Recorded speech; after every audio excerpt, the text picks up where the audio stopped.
ज्या चालकांना मराठी येत नाही त्यांचे परवाने रद्द होण्याची शक्यता देखील आहे. कसं पाहता या निर्णयाकडे? मला स्पष्टपणे सांगायचं आहे की भारताच्या संविधानानं प्रत्येकाला मर्यादा घालून दिलेल्या आहेत आणि भाषा हे समजण्याचं तंत्र आहे. भाषा हे आक्रमकता आणून कोणाच्या तरी संविधानाच्या म्हणजे बेसिक स्ट्रक्चरच्या विरुद्ध जाऊन म्हणजे लोकांना त्रास होईल असं फॉर्म्युला असू शकत नाही. आणि त्याच्यामुळे माननीय मुंबई उच्च न्यायालयाने ह्यापूर्वी 2017 माननीय न्यायमूर्ती A.S. ओका आणि माननीय न्यायमूर्ती अनुजा प्रभुदेसाई यांनी रिक्षांच्या बाबतीमध्ये रिक्षाचे माननीय आमचे कष्टकरी भाऊ आहेत, रिक्षा चालक असतील किंवा रिक्षाचे परमिट होल्डर असतील, त्या भावांच्या बाबतीमध्ये निर्णय झालेला आहे की तशा प्रकारे आपल्याला भाषेच्या आधारे कोणालाही त्रास होईल, पडताळणा होईल असं करता येत नाही. त्याचं कारण फार साधं आणि सोपं आहे की आपण ज्यावेळेस रिक्षावाले भावांचा जो विषय आहे आणि रिक्षावाले भावांना ह्यापूर्वी देखील भाषेच्या कारणानं त्रास दिला गेला. मग मी म्हणत नाही की मी कोणाचे नावं घेऊ इच्छित नाही, कोणी सटर बटर किंवा कुणी असो, पुढारपण करणारे, भाषेवर डिस्क्रिमिनेशन करणारे राज ठाकरे असतील किंवा कुणी असेल, परंतु तो दुवा, तो धागा धरून कोणतीही चूक होता कामा नये. कारण आज तुम्हाला सांगतो, माननीय कष्टकऱ्यांचे नेते दत्तोपंत ठेंगडींची मला आठवण येते. खरोखर दत्तोपंत ठेंगडींसारख्या विचारातूनच आज भारतीय जनता पक्ष एवढा मोठा झालेला आहे. आणि मला असं वाटतंय की विचाराचा वटवृक्ष असलेल्या भारतीय जनता पक्षाने आणि माननीय दत्तोपंत ठेंगडी यांच्या विचाराचे आम्ही असल्याने मला असं वाटतंय की आज आम्ही कष्टकऱ्यांचा आवाज सरकारपर्यंत पोहोचवत आहोत. आणि कष्टकऱ्यांच्या आवाजामध्ये दत्तोपंत ठेंगडी म्हणायचे की सरकार जरी आपली असली तरी कष्टकऱ्यांचा आवाज सरकारच्या कानी पोहोचवायचा असतो. आणि आज आम्ही तो आवाज पोहोचवत आहोत की कोणत्याच परिस्थितीमध्ये कोणत्याच ऑटो रिक्षावाल्या भावाला भाषेच्या नावावर लायसन्स रद्द करा म्हणजे काय करा? भाषा येत नाही म्हणून रद्द करा? मला सांगा की भाषेच्या आधारे आपण जर नव्यानं जर असे नवनवीन फंडे जर आणत राहिलो आणि आपण जर लोकांना त्रासासाठी उभे राहिलो तर मला असं वाटतं परिवहन मंत्री प्रताप सरनाईक यांनी पुन्हा एकदा भारतीय संविधानाच्या ज्या मर्यादा आहेत त्याची उजळणी करणं आवश्यक आहे. आणि भारतीय संविधानाची उजळणी जर करण्याची वेळ येत असेल तर एक लक्षात ठेवलं पाहिजे की कष्टकऱ्यांच्या बाबतीमध्ये आपण जेव्हा प्रताप सरनाईक साहेब सन्मान्य मंत्री आहेत, ते असं म्हणतात की मी कष्टकऱ्यांच्या चळवळीतून आलो. म्हणजे ते स्वतः सांगतात की मी ऑटो रिक्षा चालवला, ते स्वतः सांगतात की मी अंडाबुर्जीची गाडी होती. तर मला प्रताप सरनाईक साहेबांना हे विचारायचं आहे, ते जेव्हा अंडाबुर्जीची गाडी म्हणजे चालवायचे त्यावेळेस जर कोणी येऊन म्हणाला भैया जरा 2 पाव गरम करके देना, त्यावेळेस ते म्हणायचे का की तू ऐसा क्यों बोल रहा है, मराठी में बोल, पाव गरम करून दे. लक्षात घ्या, व्यवसायाला एक संविधानिक वेगळं हे दिलेलं आहे, म्हणजे ज्याला आपण म्हणतो की फ्रीडम दिलेलं आहे. आणि त्या फ्रीडमला कर्टल करण्याचं कुणीही धारिष्ट दाखवू नये. आज भाषेचा अर्थ काय? आज भाषेचा अर्थ आहे की आपल्या चिल्ल्या पिल्यांना, आपल्या लेकरा बाळांना तुम्हाला सांगतो कष्ट करून कसं मुलांना आपल्या शिकवावं, कसं आपल्या लेकरा बाळांना आपण त्यांच्या चोचीमध्ये जाऊन आपण खाऊ घालावा, ही आजची परेशानी आहे. आणि जर म्हणजे भाषेच्या नावावर सोडून जर दुसऱ्या काही मर्यादा येत असतील तर त्या मर्यादांचं स्वागत असू शकते, परंतु अशा प्रकारची म्हणजे गळचेपी करणारा निर्णय हा अत्यंत दूरगामी परिणाम करणार आहे, महाराष्ट्राचं नाव खराब करणार आहे.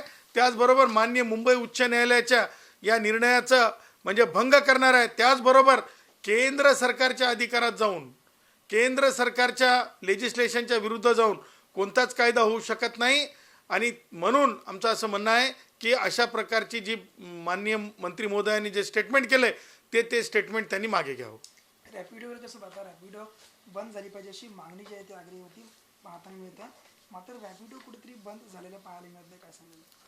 मला स्पष्टपणे सांगायचं आहे की रॅपिडोच्या बाबतीमध्ये अगोदर तर बाईक टॅक्सी ही केंद्रीय कायद्यामध्ये आहे का? केंद्रीय कायद्याची उजळणी करणार आहेत का अधिकारी? अधिकाऱ्यांची जिम्मेदारी नाही का की केंद्रीय कायदा काय म्हणतो ते सांगण्याची? ही सगळ्या गोष्टी अधिकाऱ्यांमार्फत माननीय प्रताप सरनाईक साहेबांना कदाचित चुकीचं ब्रीफिंग होत असेल. ती उजळणी होणं आवश्यक आहे. अधिकाऱ्यांनी कायद्याची उजळणी करावी. आमची विनंती आहे की उजळणी केल्याने माणसं लहान होत नसतात. माननीय प्रताप सरनाईकांनी सुद्धा उजळणी करून घ्यावी कायद्याची. आणि हे करत असताना बाईक टॅक्सीला परवानगी देता येते का कायद्यामध्ये? आज तारखेला कायद्यात परवानगी आहे का? जर नसेल तर मग मागे बाईक टॅक्सी चालवली. त्यानंतर प्रताप सरनाईक साहेबांनी स्वतः आपणासमोर, मी म्हणत नाही स्टंट होता, त्यांनी दाखवलं की कशा प्रकारे बाईक टॅक्सी बेकायदेशीर चालत होत्या. तुम्हालाच सगळ्या पत्रकारांना दाखवलं. आम्हाला म्हणायचं नाही उत्सव चांगलेच असतात. उत्सवाबाबतीमध्ये दहीहंडीचा असो कोणताही उत्सव असो, तो उत्सव आम्हाला प्यारा है. वो हमारे जान से प्यारा है. उत्सव हमारी धरा है. उसके बारे में किसी का कुछ कहना नहीं है यारो. परंतु लक्षात ठेवा की उत्सव झाल्याच्या नंतर पुन्हा रॅपिडो आली. रॅपिडो पुन्हा आल्याच्या नंतर रॅपिडो चालली आणि आता नंतर सांगण्यात आली की रॅपिडो परत बंद करण्यात आली. आता जेव्हा रॅपिडो बंद करण्यात आली, पूर्वी सुद्धा सचिन पाटील नावाचे जे अधिकारी आहेत, मोटर वाहन निरीक्षक, त्यांनी गुन्हा दाखल केला रॅपिडोवर, बाईक टॅक्सीवर. मग पुन्हा आता त्याच्यात कायद्याचे सगळे उल्लेख केलेले आहेत की मोटर वाहन अधिनियम कलम 93चा उल्लेख आहे त्याच्यामध्ये की कशा प्रकारे 2000 नुसार ॲपच्या बाबतीमध्ये सांगितलेलं आहे. हे सगळं असताना, गुन्हा दाखल झाला असताना पुन्हा आता जे आहे रॅपिडो चालू झाली. आता रॅपिडो बाईक मंत्री महोदयांनी बंद आहे म्हणून सांगितलं, पण बघा हे मी स्वतः काल हे पुरावा मी माननीय मंत्री प्रताप सरनाईक साहेबांना देत आहे. मी गुणरत्न सदावर्ते म्हणून मी काल रॅपिडो बाईक जी आहे बुक केली, ती आली परेलला. आणि त्याच्यानंतर तुम्हाला सांगतो, अगोदर म्हणजे सिस्टमॅटिकली मला तुम्हाला सांगायचं आहे, बुक केल्याच्या नंतर त्या गाडीचा नंबर आला, त्याच्यानंतर त्या व्यक्तीचं नाव आलं आणि त्याचबरोबर तुम्हाला सांगतो 48 रुपये हे बिल आलं. हे 48 रुपये बिल आलं. हा सगळा पुरावा मी आपल्याला दाखवत आहे.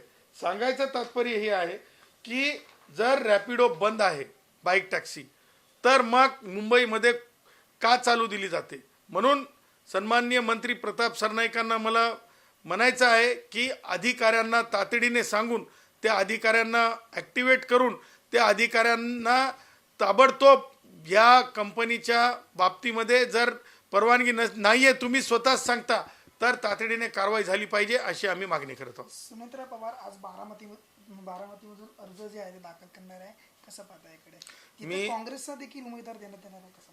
मी हे म्हणेल, लोकतंत्रामध्ये, लोकशाहीमध्ये जे आहेत निवडणुका लढण्याच्या बाबतीत वेगवेगळ्या राजकीय पक्षाचे वेगवेगळे मतं असू शकतात, परंतु भावनेची सुद्धा एक जोड महाराष्ट्रातल्या, भारतातल्या राजकारणाला जोडून आहे.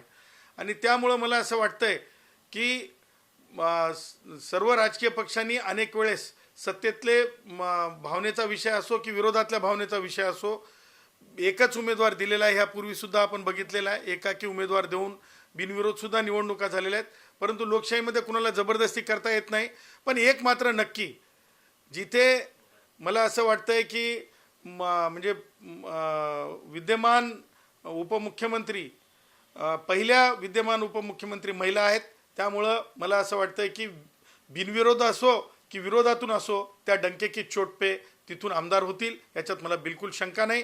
कोई कितना भी कर ले, और कांग्रेस का बचा क्या है, और कांग्रेस का बचा क्या है?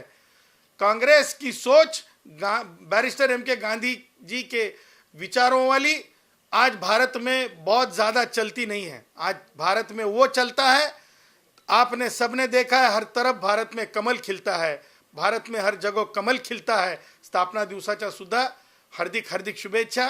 त्याचबरोबर सुनेत्राताईंना सुद्धा हार्दिक शुभेच्छा. डंके की चोट पे त्या निवडून येतील हाच विश्वास. शेवटचा प्रश्न असा आहे, काँग्रेसचेच नाना पटोले असे म्हणतात आहे, सगळे पक्ष कसे संपवता येईल यासाठी भाजपचा प्रयत्न आहे, काय सांगाल? कांग्रेस हा विचार, नाना पटोले जी मैं आपको सुनाना चाहता हूं, कांग्रेस की सोच, कांग्रेस का विचार वो जो है, कांग्रेस गवतासारखा होता. काँग्रेसचा विचार हा काँग्रेस गवतासारखा होता, काही कामाचा नव्हता तो विचार. काँग्रेस गवत माहित आहे ना तुम्हाला, तो संपुष्टात आला. त्या काँग्रेसी विचारानं वंचितांचं वैचारिक प्रगतीचं वाटोळं केलं. परंतु आज जे आहे, आज कमल सब तरफ खिलता है, लोग जुड़ते हैं, लोग बोलते हैं, अनुसूचित जाति, जनजाति, ओबीसी, हैंडीकैप, सबके लिए जो है कमल का साथ होता है और कमल की वजह से देश का विकास होता है. त्याच्यामुळे पाटोलेंना मला एवढंच म्हणायचं आहे, अभी कांग्रेस रहेगी नहीं, कांग्रेस रही नहीं और कांग्रेस का नामो निशान भी नहीं रहेगा.